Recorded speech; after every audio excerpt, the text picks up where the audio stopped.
Mana bu $100 o'zingiz uchun ishlatishga tanlaysizmi yoki buni odamlarga yaxshilik qilib tarqatishga tanlaysizmi? Buni tarqatasiz odamlarga. Nima uchun? Men ihson qilaman-da. Boshladimi unda tarqatamizmi odamlarga?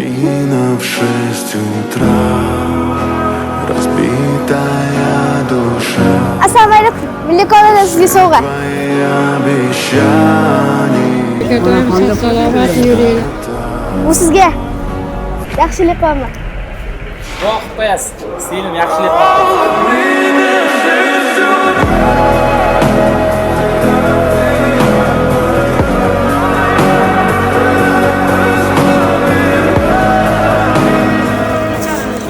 Munosabatdan tarqatyapsan sen. Просто ihson. Ehson, Alloh uchunmi? Qo'lingni och. Allohim umringga, rizqingga baraka bersin. Bitta dunyo saodatiga erishtirsin. Siz shuncha odamlarga yaxshilik qildingiz-ku. Endi biz ham sizga bitta yaxshilik qilamiz.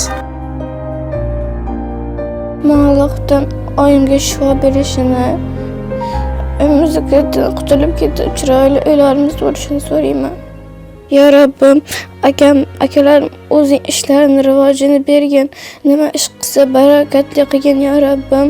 Xudo xolisa, bugundan boshlab hayotingiz umuman o'zgaradi.